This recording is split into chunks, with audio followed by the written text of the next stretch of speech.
My own brothers died tragically as well, truth be told.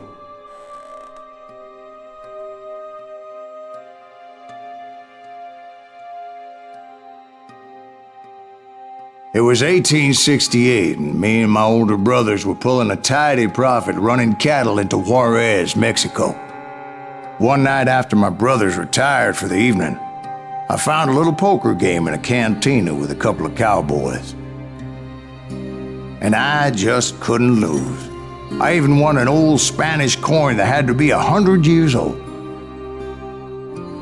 Well, I was mighty pleased with myself the next morning as my brothers and I rode for Texas. But before we crossed the border, those cowboys caught up with us. It was Johnny Ringo, Roscoe Bob Bryant, and another asshole named Jim. They wanted their money back and everything else we had, including our lives, as those boys didn't want us coming for them later. Bob put that old Spanish coin in my mouth and said, "I won't have it said that I left you with nothing, boy." Well, those horses bolted, and there we hung as those bastards rode away. The branch finally snapped under the weight of the three of us, but being my older brothers were bigger and heavier, they were already dead. And right then I swore to myself that I would avenge them. Ringo you know about, but Bob eluded me until I heard he was riding with the Wild Bunch.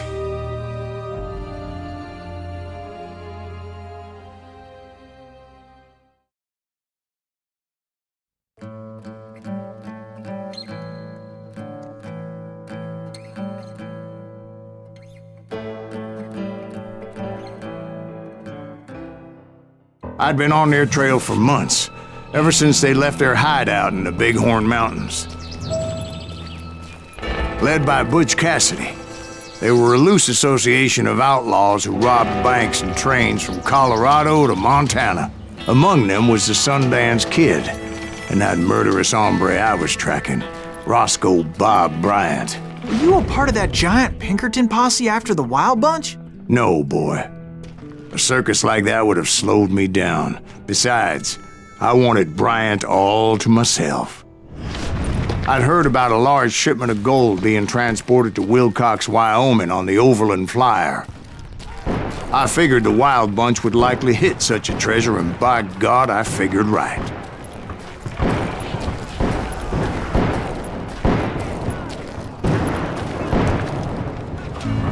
They blew the bridge with the intention of forcing the train to stop.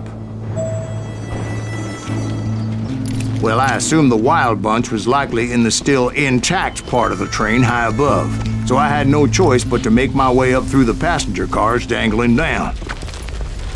I was determined to make that sumbitch Bob pay for what he did to my brothers.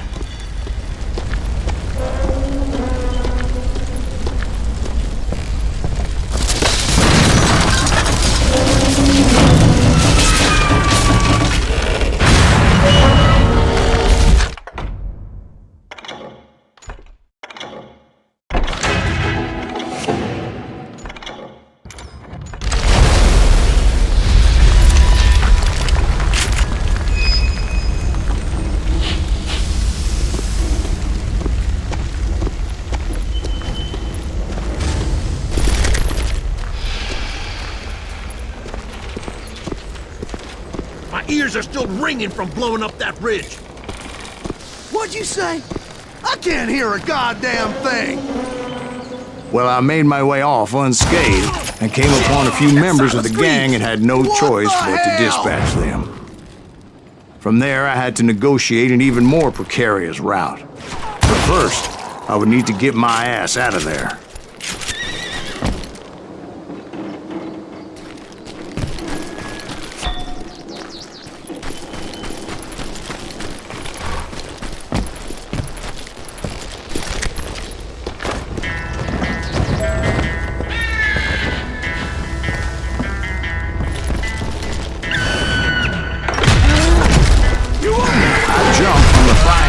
Into the fire as the train was clearly fixing to fall.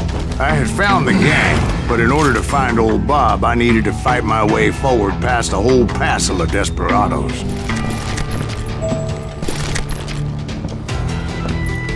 Outside, inside, any way I could, I made my way towards my prey.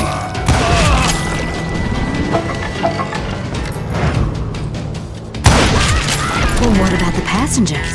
It was mostly a freight train, as I recall. There were no passengers aboard that day.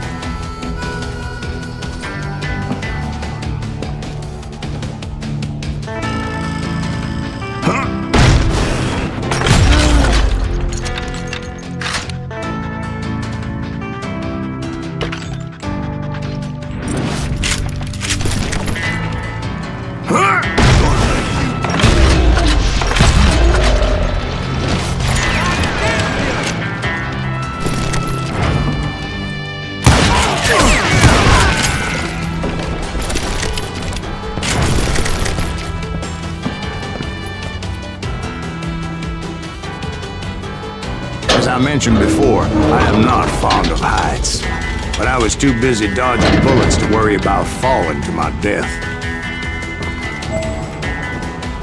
Odds were I was likely to die that day anyway, so I was determined to take down as many of those bastards as I could.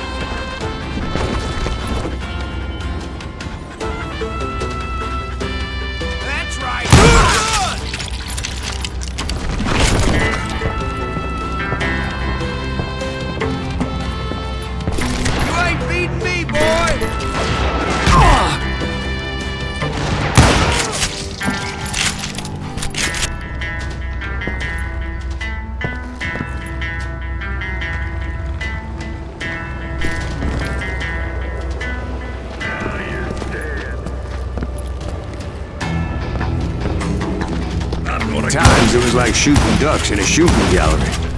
The only difference is these damn ducks shot back.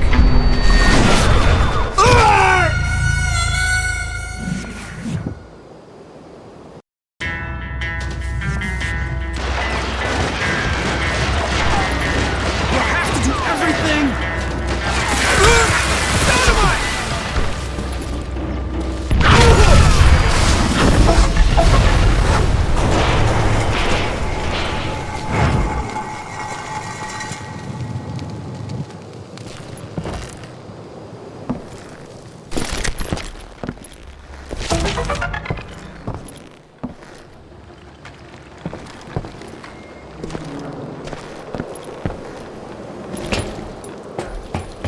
I kept hoping the law would show up and give me a You hand. mean like that giant Pinkerton posse that I read about? Did they come riding in, guns a-blazing to help?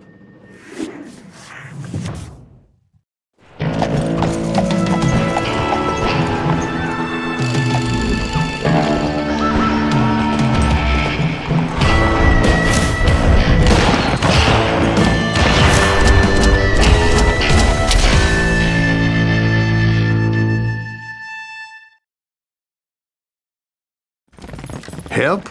From the Pinkertons? No, son.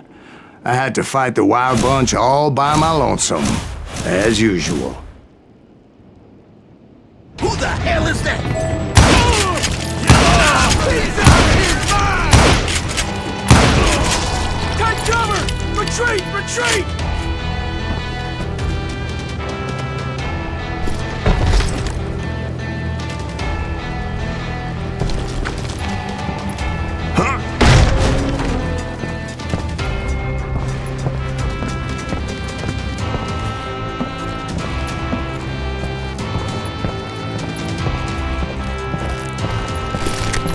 Everybody! Hell to cover! Kill us all!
guess is those dime novels didn't portray this as it happened, did they?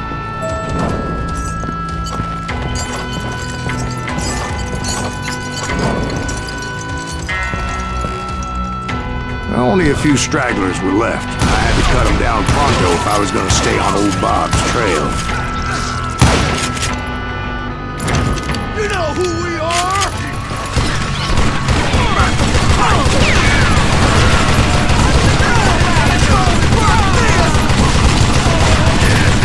Run if you want to live!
Once I silenced all those guns, I went searching for my nemesis, determined to finally have my justice. But the only survivor who welcomed me was George Flat-Nose Curry. Who was he? The fastest gun in the gang. Right after Sundance, I mean. And Kid Curry, and maybe Elsie Lay. Though some folks might dispute that.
On that very same day, Butch Cassidy and the Sundance Kid decided to leave the Wild Bunch behind and decamped for South America.